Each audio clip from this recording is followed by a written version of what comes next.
ਵਾਹਿਗੁਰੂ ਜੀ ਕਾ ਖਾਲਸਾ ਵਾਹਿਗੁਰੂ ਜੀ ਕੀ ਫਤਿਹ। ਗੁਰ ਪਿਆਰਿਓ, ਸਿੱਖ ਇਤਿਹਾਸ ਜਿਸਨੇ ਵੀ ਫਰੋੜਿਆ, ਜਿਸਨੇ ਵੀ ਉਸ ਨੂੰ ਦਿਲੋਂ ਪੜ੍ਹਨ ਦੀ ਕੋਸ਼ਿਸ਼ ਕੀਤੀ, ਉਸ ਨੂੰ ਸਿੱਖ ਕੌਮ ਦੀ ਅਜਿਹੀ ਅਸਲੀਅਤ ਦਾ ਅਹਿਸਾਸ ਹੋਇਆ ਜਿਸ ਨੂੰ ਸੁਣ ਕੇ ਸ਼ਾਇਦ ਹਰ ਕੋਈ ਹੈਰਾਨ ਹੋ ਜਾਵੇ ਕਿ ਕਿੰਨੇ ਸ਼ੂਰਵੀਰ ਯੋਧਿਆਂ ਦੀ ਇਹ ਕੌਮ ਰਹੀ ਤੇ ਕਿੱਦਾਂ ਆਪਣੀ ਜ਼ੁਬਾਨ ਦੇ ਲਈ, ਦੂਜੇ ਦਾ ਭਰੋਸਾ ਕਾਇਮ ਰੱਖਣ ਦੇ ਲਈ ਸਿੰਘਾਂ ਨੇ ਆਪਣੇ ਆਪ ਵਾਰੇ।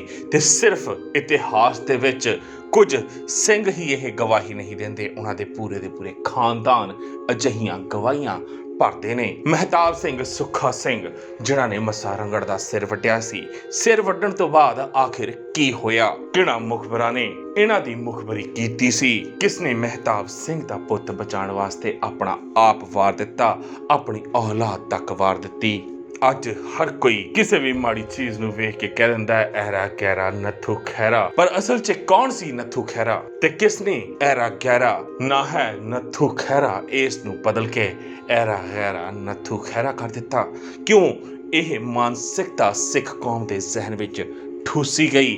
ਕਿਉਂ ਸਾਡੀਆਂ ਮਹਾਨ ਸ਼ਖਸੀਅਤਾਂ ਨੂੰ ਐਰਾ ਗੈਰਾ ਕਹਿ ਕੇ ਨਵਾਜ਼ਿਆ ਗਿਆ? ਇਤਿਹਾਸ ਦੀਆਂ ਪਰਤਾਂ ਤੋਂ ਇਹ ਪਰਦੇ ਚੱਕ ਕੇ ਕੁਝ ਕੌੜੇ ਸੱਚ ਤੇ ਇਤਿਹਾਸਿਕ ਤੱਥ ਤੁਹਾਡੇ ਸਾਹਮਣੇ ਰੱਖ ਰਹੇ ਨੇ ਡਾਕਟਰ ਸੁਖਪ੍ਰੀਤ ਸਿੰਘ ਉਦੂਕੇ, ਸਰਦਾਰ ਮਹਿਤਾਬ ਸਿੰਘ ਮੀਰਾਂਕੋਟ, ਜਿਨ੍ਹਾਂ ਨੇ ਮੱਸਾ ਰੰਗੜ ਦਾ ਸਿਰ ਵੱਢਿਆ। ਹੁਣ ਇਸ ਸਾਰੇ ਵਰਤਾਰੇ ਨੂੰ ਤੁਸੀਂ ਵੇਖੋ। ਜਦੋਂ ਮੈਂ ਇਸ ਦੀ ਖੋਜ ਕਰਨੀ ਸ਼ੁਰੂ ਕੀਤੀ ਤੇ ਗੁਰਦਿਆਲ ਰਾਏ ਹੋਇਆ, ਜਿਹੜਾ ਕਲਗੀਧਰ ਪਾਤਸ਼ਾਹ ਗੁਰੂ ਗੋਬਿੰਦ ਸਿੰਘ ਮਹਾਰਾਜ ਦੇ ਕੋਲੋਂ ਖੰਡੇ ਬਾਟੇ ਦੀ ਪਾਹੁਲ ਲੈ ਕੇ ਗੁਰਦਿਆਲ ਸਿੰਘ ਬਣਿਆ। ਗੁਰਦਿਆਲ ਸਿੰਘ ਦਾ ਪੁੱਤਰ ਹਰਾ ਸਿੰਘ ਹੋਇਆ ਤੇ ਹਰਾ ਸਿੰਘ ਦਾ ਪੁੱਤਰ ਹੈ ਮਹਿਤਾਬ ਸਿੰਘ ਭੰਗੂ। ਮਹਿਤਾਬ ਸਿੰਘ ਭੰਗੂ ਨੇ ਜਦੋਂ ਮੱਸਾ ਰੰਗੜ ਦਾ ਸਿਰ ਵੱਢਿਆ ਤੇ ਇਸਲਾਮ ਦੀ ਪਰੰਪਰਾ ਹੈ ਕਿ ਧਾਰਮਿਕ ਤੌਰ ਤੇ ਜਿਹੜੇ ਉਹਨਾਂ ਦੇ ਧਰਮੀ ਲੋਕ ਹੁੰਦੇ ਨੇ, ਜਦੋਂ ਨਮਾਜ਼ੇ ਮਈਅਤ ਤੇ ਨਮਾਜ਼ੇ ਜਨਾਜ਼ਾ ਅਦਾ ਕਰਨੀ ਹੁੰਦੀ, ਦਫਨ ਕਰਨਾ ਹੁੰਦਾ ਹੈ, ਉਹ ਕਹਿੰਦੇ ਨੇ ਕਿ ਲਾਸ਼ ਪੂਰੀ ਹੋਣੀ ਚਾਹੀਦੀ ਹੈ। ਤੇ ਸਿਰ ਵੱਢ ਕੇ ਤਾਂ ਸਿੱਖ ਲੈ ਗਏ ਸੀ, ਲਾਸ਼ ਬਿਨਾਂ ਸਿਰ ਤੋਂ ਸੀ।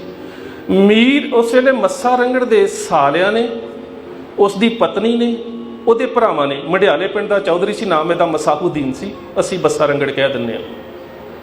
ਉਹਨਾਂ ਨੇ ਲਾਹੌਰ ਦੇ ਨਵਾਬ ਦੇ ਕੋਲ ਜਾ ਕੇ ਬਿਨਾਂ ਸਿਰ ਦੀ ਲਾਸ਼ ਰੱਖ ਕੇ ਇਹ ਗੱਲ ਕਹੀ ਕਿ ਜਿੰਨਾ ਚਿਰ ਤੱਕ ਇਹਦੇ ਕਤਲ ਨਹੀਂ ਕੀਤੇ ਜਾਂਦੇ, ਮੌਤ ਦੀ ਸਜ਼ਾ ਨਹੀਂ ਦਿੱਤੀ ਜਾਂਦੀ, ਅਸੀਂ ਉਹਨਾਂ ਚਿਰ ਦਾ ਕਫਨ ਤੇ ਦਫਨ ਨਹੀਂ ਕਰਾਂਗੇ। ਸਾਰੇ ਪਿੰਡਾਂ ਦੇ ਵਿੱਚ ਗਸ਼ਤੀ ਫੌਜਾਂ ਭੇਜ ਦਿੱਤੀਆਂ ਗਈਆਂ। ਪਿੰਡਾਂ ਦੇ ਵਿੱਚ ਤਲਾਸ਼ੀ, ਪੁੱਛ ਪੜਤਾਲ, ਮੁਖਬਰ, ਰਾਮਾ ਰੰਧਾਵਾ, ਕਰਮਾ ਸ਼ੀਨਾ, ਹੰਦਾਲੀਏ, ਜੰਡਿਆਲੀਏ, ਹਰੀ ਭਗਤ, ਇਹਨਾਂ ਸਾਰਿਆਂ ਨੇ ਸਾਰੇ ਇਲਾਕੇ 'ਚੋਂ ਪਤਾ ਕੀਤਾ। ਇਹ ਪਤਾ ਲੱਗਾ ਕਿ ਮਹਿਤਾਬ ਸਿੰਘ ਮੀਰਾਂਕੋਟ ਤਾਂ ਜਾ ਚੁੱਕਾ ਹੈ ਬੀਕਾਨੇਰ ਦੇ ਵਿੱਚ, ਪਰ ਉਹਦਾ ਇੱਕ 5-6 ਸਾਲ ਦਾ ਬੱਚਾ ਮੀਰਾਂਕੋਟ ਪਿੰਡ ਦੇ ਵਿੱਚ ਹੈ, ਨਾਮ ਸੀ ਰਾਏ ਸਿੰਘ। ਅਕਸਰ ਕਿਸੇ ਨੂੰ ਮਾੜਾ ਕਹਿਣਾ ਹੋਵੇ ਨਾ, ਅਸੀਂ ਇੱਕ ਸ਼ਬਦ ਵਰਤਦੇ ਹਾਂ, ਫਲਾਣੇ ਦੀ ਕੀ ਔਕਾਤ ਹੈ, ਐਰਾ ਗੈਰਾ ਨੱਥੂ ਖੈਰਾ, ਫਲਾਣੇ ਦੀ ਕੀ ਔਕਾਤ ਹੈ।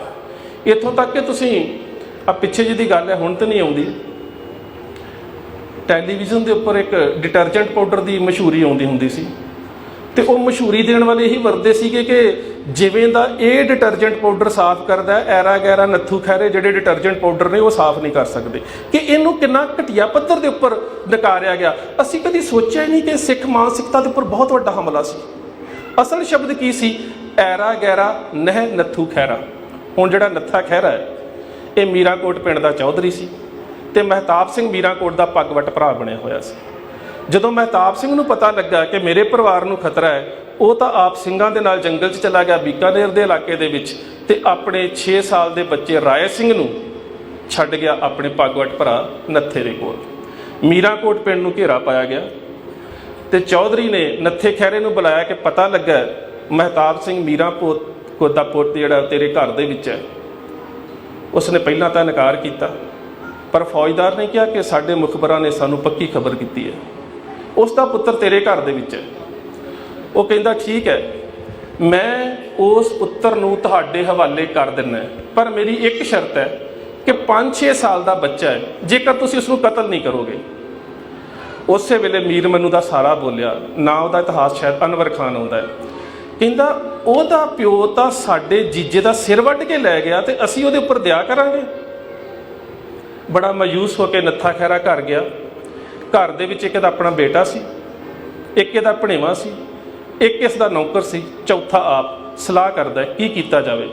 ਇਹਦੇ ਪੁੱਤ ਨੇ ਕਿਹਾ, ਪਿਤਾ ਜੀ ਮਹਿਤਾਬ ਸਿੰਘ ਨੇ ਤੁਹਾਡੇ ਨਾਲ ਪੱਗ ਵਟਾਈ ਹੈ, ਇਹ ਹੁਣ ਤੁਹਾਡੇ ਉੱਪਰ ਹੈ ਕਿ ਉਹਦੇ ਪੁੱਤ ਨੂੰ ਹਕੂਮਤ ਨੂੰ ਦੇ ਕੇ ਤੁਸੀਂ ਪੱਗ ਨੂੰ ਕਲੰਕ ਲਾਉਣਾ ਹੈ ਜਾਂ ਉਹਦੇ ਪੁੱਤਰ ਦੀ ਜਾਨ ਬਚਾ ਕੇ ਪੱਗ ਨੂੰ ਦਾਗਦਾਰ ਹੋਣ ਤੋਂ ਬਚਾਉਣਾ ਹੈ। ਇਹ ਤਾਂ ਤੁਹਾਡੇ ਉੱਪਰ ਹੈ। ਫੈਸਲਾ ਕੀਤਾ ਗਿਆ ਕਿ ਪੁੱਤ ਨੂੰ ਬਚਾਇਆ ਜਾਵੇਗਾ। 6 ਸਾਲ ਦੇ ਬੱਚੇ ਨੂੰ ਕੁੱਛੜ ਚੁੱਕ ਕੇ ਆਪਣੇ ਪੁੱਤਰ ਭਣੇਵੇਂ ਤੇ ਆਪਣੇ ਨੌਕਰ ਦੇ ਨਾਲ ਨੱਥਾ ਖੈਰਾ ਪਿੰਡ ਤੋਂ ਬਾਹਰ ਭੱਜ ਗਿਆ। ਫੌਜਾਂ ਦੇ ਨਾਲ ਮੁਕਾਬਲਾ ਹੋਇਆ, ਇਸ ਦੀ ਬੰਦੂਕ ਦੀਆਂ ਗੋਲੀਆਂ ਮੁੱਕ ਗਈਆਂ, ਕਮਾਨ ਦੀ ਤੰਦੀ ਟੁੱਟ ਗਈ। ਉਸ ਤੋਂ ਬਾਅਦ ਤਲਵਾਰਾਂ ਦੇ ਨਾਲ ਮੁਕਾਬਲਾ ਹੋਇਆ, ਨੱਥਾ ਖੈਰਾ ਮਾਰਿਆ ਗਿਆ, ਉਹਦਾ ਪੁੱਤਰ ਮਾਰਿਆ ਗਿਆ, ਉਹਦਾ ਭਣੇਵਾ ਮਾਰਿਆ ਗਿਆ, ਉਹਦਾ ਨੌਕਰ ਮਾਰਿਆ ਗਿਆ। ਤੇ ਇਹ ਜਿਹੜਾ ਰਾਏ ਸਿੰਘ ਸੀ, ਸਰਦਾਰ ਮਹਿਤਾਬ ਸਿੰਘ ਦਾ ਬੇਟਾ, ਇਹਦੀ ਗਰਦਨ ਦੇ ਪਿੱਛੇ ਫੱਟ ਲੱਗਾ ਸੀਗਾ ਜ਼ਖਮੀ, ਪਰ ਫੌਜ ਮਰਿਆ ਹੋਇਆ ਸਮਝ ਕੇ ਛੱਡ ਗਈ।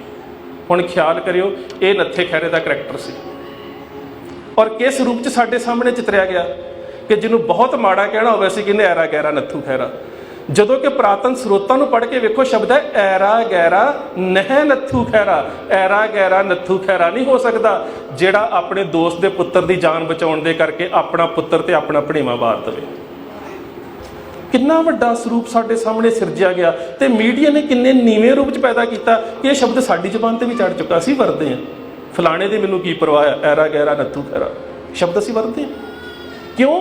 ਮੈਂ ਫਿਰ ਕਹਿ ਸਕਦਾ ਕਿ ਸਟੇਟ ਦੇ ਕੋਲ ਮੀਡੀਆ ਦੀ ਇੱਕ ਬਹੁਤ ਵੱਡੀ ਤਾਕਤ ਹੁੰਦੀ ਹੈ ਤੇ ਉਸ ਆਇਨ ਦੇ ਵਿੱਚੋਂ ਜਦੋਂ ਕਿਸੇ ਸ਼ਖਸੀਅਤ ਨੂੰ ਉਹਨਾਂ ਨੇ ਨਕਾਰਨਾ ਹੁੰਦਾ ਹੈ ਤਾਂ ਜਦੋਂ ਬਾਰ-ਬਾਰ ਇੱਕੋ ਸ਼ਬਦ ਨੂੰ ਹੀ, ਜਿਸ ਤਰ੍ਹਾਂ ਹਿਟਲਰ ਦਾ ਜਿਹੜਾ ਪ੍ਰੋਪੇਗੈਂਡਾ ਮਿਨਿਸਟਰ ਸੀ ਜੋਸਫ ਗੋਬਲਸ, ਉਹ ਕਹਿੰਦਾ ਨਾ ਕਿ ਕਿਸੇ ਵੀ ਝੂਠ ਨੂੰ 100 ਵਾਰੀ ਬੋਲੋ ਤਾਂ ਅਖੀਰ ਲੋਕੀ ਉਸ ਨੂੰ ਸੱਚ ਸਵੀਕਾਰਨ ਲੱਗਦੇ ਨੇ। ਇਸੇ ਤਰ੍ਹਾਂ ਸਾਡੀ ਕੌਮ ਦੀ ਮਾਨਸਿਕਤਾ ਦੇ ਨਾਲ ਹੋਇਆ ਕਿ ਇਹਨਾਂ ਸ਼ਖਸੀਅਤਾਂ ਦੇ ਬਾਰੇ ਇੰਨਾ ਜ਼ਿਆਦਾ ਝੂਠ ਜਿਹੜਾ ਸੀ ਸਾਡੇ ਉੱਪਰ ਪ੍ਰਸਾਰਿਤ ਕੀਤਾ ਗਿਆ ਕਿ ਅਸੀਂ ਉਸ ਨੂੰ ਸੱਚ ਮੰਨ ਲਿਆ। ਰਾਏ ਸਿੰਘ ਨੂੰ ਅੰਮ੍ਰਿਤਸਰ ਦੇ ਕੋਲ ਹੀ ਪਿੰਡ ਹੈ ਕੰਬੋ ਪਿੰਡ ਦੀ ਇੱਕ ਬੀਬੀ ਚੁੱਕ ਕੇ ਲੈ ਗਈ, ਇਲਾਜ ਕੀਤਾ, ਪਰਿਵਾਰ ਦੇ ਕੋਲ ਬਚਾਇਆ। ਉਸ ਦਾ ਬੇਟਾ ਸਰਦਾਰ ਕੌਰ ਸਿੰਘ ਸੀ, ਕੌਰ ਸਿੰਘ ਦਾ ਬੇਟਾ ਸਰਦਾਰ ਰਤਨ ਸਿੰਘ ਭੰਗੂ ਸੀ, ਜਿਨ੍ਹਾਂ ਨੇ ਪੰਥ ਪ੍ਰਕਾਸ਼ ਲਿਖਿਆ। ਰਤਨ ਸਿੰਘ ਭੰਗੂ ਦੇ 2 ਬੇਟੇ ਸੀ, ਗੁਰਮੁਖ ਸਿੰਘ ਤੇ ਸਰਮੁਖ ਸਿੰਘ। ਸਰਮੁਖ ਸਿੰਘ ਦਾ ਬੇਟਾ ਅੱਗੇ ਠਾਕਰ ਸਿੰਘ ਸੀ, ਠਾਕਰ ਸਿੰਘ ਦਾ ਭਗਵਾਨ ਸਿੰਘ ਦਾ ਬੇਟਾ ਨੰਦ ਸਿੰਘ ਤੇ ਨੰਦ ਸਿੰਘ ਦੇ ਪਰਿਵਾਰ ਦੇ ਵਿੱਚੋਂ ਜਨਰਲ ਸ਼ਬੇਕ ਸਿੰਘ ਹੋਏ। ਇਸੇ ਕਰਕੇ ਜਨਰਲ ਸ਼ਬੇਕ ਸਿੰਘ ਦੇ ਪਿੰਡ ਨੂੰ ਪਹਿਲਾਂ ਖਿਆਲਾ ਨੰਦ ਸਿੰਘ ਵਾਲਾ ਵੀ ਕਿਹਾ ਜਾਂਦਾ ਸੀ। ਅਜੇ ਵੀ ਜ਼ਮੀਨੀ ਬੰਦੋਬਸਤ ਵਿੱਚ ਨਾਮ ਵੇਖੀਏ ਨਾ ਤੇ ਨਾਮ ਹੁੰਦਾ ਖਿਆਲਾ ਨੰਦ ਸਿੰਘ ਵਾਲਾ।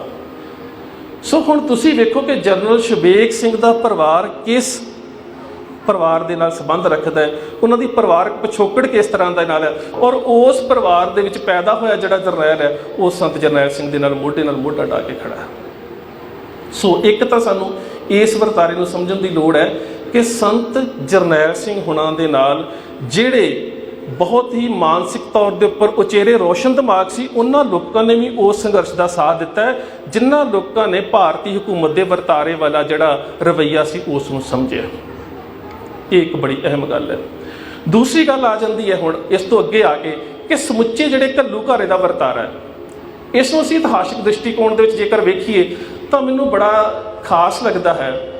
ਇੱਕ ਤਾਂ ਆਪਰੇਸ਼ਨ ਬਲੂ ਸਟਾਰ ਏ ਟਰੂ ਸਟੋਰੀ ਬਰਾੜ ਦੀ ਲਿਖੀ ਹੋਈ ਕਿਤਾਬ ਤੇ ਇੱਕ ਉਸ ਵੇਲੇ ਆਰਮੀ ਦੇ ਲੈਫਟੀਨੈਂਟ ਇਸਰਾਰ ਖਾਨ ਦਾ ਬਿਆਨ।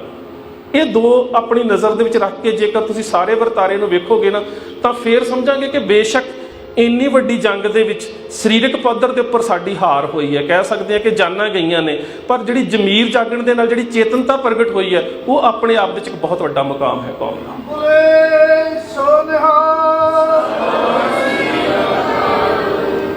ਹੁਣ ਕੁਲਦੀਪ ਬਰਾੜ, ਇੱਕ ਤਾਂ ਉਹਨਾਂ ਦੇ ਨਾਮ ਦੇ ਉੱਪਰ ਝੂਠੀ ਜੀ ਕਿਤਾਬ ਵੀ ਬਹੁਤ ਵਿਕ ਰਹੀ ਹੈ।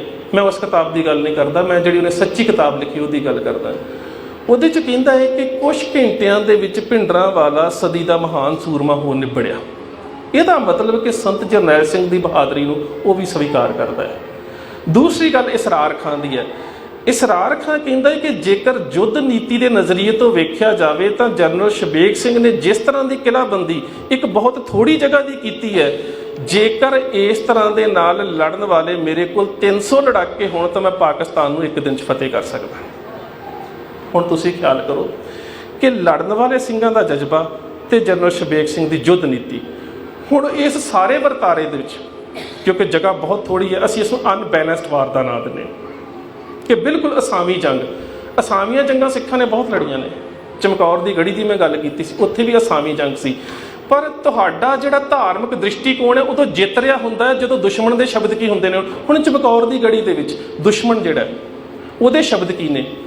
बच बच के लड़ो कलगियों वालों के पिसर से जे नीम चा लाए हैं गोबिंद की कमर से।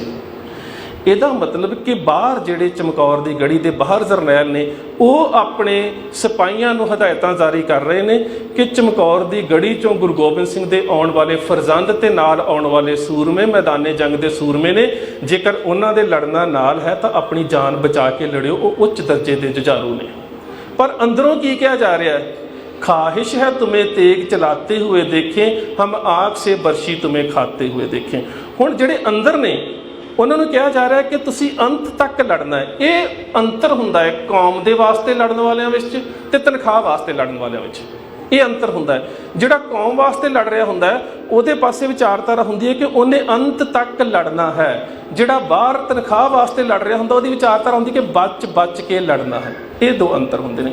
ਹੁਣ ਬਿਲਕੁਲ ਜਦੋਂ 5 ਜੂਨ ਦੀ ਸ਼ਾਮ ਨੂੰ ਜਨਰਲ ਸ਼ਬੇਕ ਸਿੰਘ ਸਾਰੇ ਉੱਥੋਂ ਦੇ ਸਿੱਖਾਂ ਨੂੰ ਇਕੱਠਾ ਕਰਦੇ ਨੇ ਤੇ ਉਹ ਇਹੀ ਦ੍ਰਿਸ਼ਟੀਕੋਣ ਆਪਣੇ ਸਾਹਮਣੇ ਰੱਖਦੇ ਨੇ। ਤੁਸੀਂ ਅਨੇਕਾਂ ਜਿਹੜੇ ਪੱਤਰਕਾਰ ਨੇ ਜਿਨ੍ਹਾਂ ਨੇ ਉਹਨਾਂ ਦੀਆਂ ਆਖਰੀ ਇੰਟਰਵਿਊ ਲਈਆਂ ਨੇ ਉਹਨਾਂ ਦੀ ਤੁਸੀਂ ਪੜ੍ਹ ਸਕਦੇ ਹੋ। ਸਪੋਕਸਮੈਨ ਦੇ ਸਰਦਾਰ ਕੁਲਦੀਪ ਸਿੰਘ ਹੁਣਾਂ ਨੇ ਦਾ ਬੜਾ ਬਖੂਬੀ ਚਿੱਤਰਣ ਕੀਤਾ ਸੀ ਕਿ ਜਨਰਲ ਸ਼ਬੇਕ ਸਿੰਘ ਨੇ ਵੀ ਉਹਨਾਂ ਦੇ ਸਾਹਮਣੇ ਦ੍ਰਿਸ਼ਟਾਂਤ ਚਮਕੌਰ ਦੀ ਗੜੀ ਦਾ ਰੱਖਿਆ ਕਿ ਬੇਸ਼ੱਕ ਸਾਡੀ ਗਿਣਤੀ ਬਹੁਤ ਥੋੜੀ ਹੈ, ਬਾਹਰ ਦੁਸ਼ਮਣ ਦੀ ਗਿਣਤੀ ਬਹੁਤ ਜ਼ਿਆਦਾ ਹੈ, ਪਰ ਅਸੀਂ ਅੰਤ ਤੱਕ ਲੜਨਾ ਹੈ ਔਰ ਇੱਕ ਵੀ ਗੋਲੀ ਅਜਾਈ ਨਾ ਜਾਵੇ। ਹੁਣ ਇਸਰਾਰ ਖਾਨ ਕਹਿ ਰਿਹਾ ਹੈ ਕਿ ਦੁਸ਼ਮਣ ਦੀ ਕਿਲ੍ਹੇਬੰਦੀ ਐਵੇਂ ਦੀ ਸੀ ਕਿ ਅਸੀਂ ਆਪਣੇ ਸਿਪਾਹੀਆਂ ਨੂੰ ਹਦਾਇਤਾਂ ਦੇ ਰਹੇ ਸੀ ਕਿ ਇਸ ਕਿਲ੍ਹੇਬੰਦੀ ਦੇ ਵਿੱਚੋਂ ਹੋ ਰਹੀ ਫਾਇਰਿੰਗ ਤੋਂ ਬਚ ਬਚ ਕੇ ਲੜਨਾ ਹੈ। ਇਹ ਅੰਤਰ ਹੁੰਦਾ ਹੈ ਧਰਮ ਦੇ ਵਾਸਤੇ ਲੜਨ ਵਾਲਿਆਂ ਵਿੱਚ। ਸੋ ਜਨਰਲ ਸ਼ਬੇਕ ਸਿੰਘ ਹੁਣਾਂ ਦੀ ਜਿਹੜੀ ਮੋਰਚਾਬੰਦੀ ਦਾ ਕਮਾਲ ਸੀ ਤੇ ਸੰਤ ਜਰਨੈਲ ਸਿੰਘ ਨੇ ਨੌਜਵਾਨੀ ਦੇ ਜਿਹੜੀ ਰੂਹ ਫੂਕੀ ਹੈ ਉਹ ਆਪਣੇ ਆਪ ਦੇ ਵਿੱਚ ਐਸਾ ਇੱਕ ਸੰਗਠਿਤ ਸੁਮੇਲ ਸੀ ਕਿ ਉਸ ਸੁਮੇਲ ਦੇ ਵਿੱਚੋਂ ਜਿਸ ਇਸ ਘੱਲੂਘਾਰੇ ਨੇ ਜਾਂ ਇਸ ਜੰਗ ਨੇ ਜਨਮ ਲਿਆ ਉਹਦੇ ਵਿੱਚ ਸਿੱਖਾਂ ਦੇ ਵਿੱਚ ਇੱਕ ਚੇਤਨਤਾ ਪੈਦਾ ਹੋਈ ਹੈ। ਨਹੀਂ ਤਾਂ ਮੈਂ ਇੱਕ ਸਵਾਲ ਕਰਦਾ ਤੁਹਾਡੇ ਸਾਹਮਣੇ, ਜੇ ਕਿਤੇ ਅਕਾਲ ਤਖਤ ਸਾਹਿਬ ਦੇ ਨਾਲ ਉੱਪਰ ਇਹ ਵਰਤਾਰਾ ਨਾ ਵਾਪਰਦਾ ਤਾਂ ਮੇਰੇ ਖਿਆਲ ਨਾਲ ਅਜੇ ਤੱਕ ਬਹੁਤੇ ਸਿੱਖਾਂ ਨੂੰ ਇਹ ਨਹੀਂ ਸੀ ਪਤਾ ਹੋਣਾ ਕਿ ਅਕਾਲ ਤਖਤ ਸਾਹਿਬ ਕੀ ਹੈ। ਬਹੁਤ ਹੀ ਸਾਡੀ ਨੌਜਵਾਨੀ ਦੀ ਸਿੱਖ ਮਾਨਸਿਕਤਾ ਨੂੰ ਅਕਾਲ ਤਖਤ ਸਾਹਿਬ ਸਾਡੀ ਰਾਜਨੀਤਿਕ ਔਰ ਧਾਰਮਿਕ ਸ਼ਕਤੀ ਦੇ ਕੇਂਦਰ ਦੇ ਰੂਪ ਵਿੱਚ ਪ੍ਰਗਟ ਕੀਤਾ ਗਿਆ। ਇਹ ਸਾਰੇ ਵਰਤਾਰੇ ਤੋਂ ਬਾਅਦ 'ਚ ਪਤਾ ਲੱਗਾ। ਭਗਤੀ ਤੇ ਸ਼ਕਤੀ ਦੇ ਸੰਕਲਪ ਦੀ ਖੋਜ ਕਾਰਜ ਜਿਹੜੇ ਨੇ ਉਹ ਜੂਨ 84 ਦੇ ਵਰਤਾਰੇ ਤੋਂ ਬਾਅਦ ਹੋਏ ਨੇ, ਪਰ ਇਹ ਵਰਤਾਰਾ ਬਾਕੀਆਂ ਨਾਲੋਂ ਵੱਖਰਾ ਹੈ। ਗੁਰਪਿਆਰਿਓ, ਡਾਕਟਰ ਸੁਖਪ੍ਰੀਤ ਸਿੰਘ ਉਦੋਕੇ ਨੂੰ ਅਸੀਂ ਜਿੰਨਾ ਵੀ ਸੁਣ ਲਈਏ ਉਹਨਾਂ ਘੱਟ ਲੱਗਦਾ ਹੈ, ਕਿਉਂਕਿ ਇਹਨਾਂ ਦੀ ਹਰ ਗੱਲ ਦੇ ਵਿੱਚ ਇਤਿਹਾਸ ਦੇ ਉਹ ਕੌੜੇ ਸੱਚ ਲੁਕੇ ਹੋਏ ਨੇ ਜਿਹਨਾਂ ਉੱਤੇ ਹਮੇਸ਼ਾ ਸਾਡੇ ਆਪਣੇ ਪਰਦਾ ਪਾਉਂਦੇ ਆਏ ਨੇ ਸਿਆਸਤਦਾਨ, ਕੋਝੀਆਂ ਚਾਲਾਂ ਚੱਲਣ ਵਾਲੇ, ਭਗਵੇਂ ਏਜੰਡੇ ਦੀ ਰਾਜਨੀਤੀ ਕਰਨ ਵਾਲੇ ਹਮੇਸ਼ਾ ਜਿਸ ਨੂੰ ਮਿਟਾਉਣ ਦੀ ਕੋਸ਼ਿਸ਼ ਕਰਦੇ ਆਏ ਨੇ, ਬਦਲਣ ਦੀ ਕੋਸ਼ਿਸ਼ ਕਰਦੇ ਆਏ ਨੇ। ਪਰ ਪਰਮਾਤਮਾ ਨੇ ਹਰ ਇਨਸਾਨ ਦੀ ਕੋਈ ਨਾ ਕੋਈ ਸੇਵਾ ਲਾਈ ਹੈ ਤੇ ਡਾਕਟਰ ਸੁਖਪ੍ਰੀਤ ਸਿੰਘ ਉਦੋਕੇ ਦੀ ਵੀ ਇਹ ਸੇਵਾ ਪਰਮਾਤਮਾ ਵੱਲੋਂ ਲੱਗੀ ਹੈ ਕਿ ਸਾਡੇ ਇਤਿਹਾਸਿਕ ਸਰੋਤ, ਸਾਡੇ ਇਤਿਹਾਸਿਕ ਤੱਥ ਜਿੰਨੇ ਵੀ ਮਲੀਆਮੇਟ ਕੀਤੇ ਗਏ ਨੇ ਇਹਨਾਂ ਕੋਝੀਆਂ ਚਾਲਾਂ ਦੇ ਚੱਲਦਿਆਂ ਉਹਨਾਂ ਨੂੰ ਬਾਦਸਤੂਰ ਖੋਜਿਆ ਜਾਵੇ ਅਤੇ ਸੰਗਤ ਦੇ ਰੂਬਰੂ ਕੀਤਾ ਜਾਵੇ। ਤੁਸੀਂ ਸਭ ਇਸ ਮਸਲੇ ਤੇ ਕੀ ਸੋਚਦੇ ਹੋ? ਆਪਣੇ ਵਿਚਾਰ ਨੀਚੇ ਕਮੈਂਟਸ ਦੇ ਵਿੱਚ ਜ਼ਰੂਰ ਦੇਣਾ। ਵੀਡੀਓ ਚੰਗੀ ਲੱਗੀ ਹੋਵੇ ਲਾਈਕ ਤੇ ਸ਼ੇਅਰ ਵੀ ਜ਼ਰੂਰ ਕਰਨਾ। ਵਾਹਿਗੁਰੂ ਜੀ ਕਾ ਖਾਲਸਾ, ਵਾਹਿਗੁਰੂ ਜੀ ਕੀ ਫਤਿਹ। ਸਿੱਖ ਧਰਮ ਦੀ ਹਰ ਗਤੀਵਿਧੀ ਅਤੇ ਗੁਰਬਾਣੀ ਵਾਸਤੇ ਹੁਣੇ ਸਬਸਕ੍ਰਾਈਬ ਕਰੋ ਗੁਰਬਾਣੀ ਅਖੰਡ ਬਾਣੀ ਅਤੇ ਨੋਟੀਫਿਕੇਸ਼ਨਸ ਵਾਸਤੇ ਬੈਲ ਨੂੰ ਰਿੰਗ ਕਰੋ।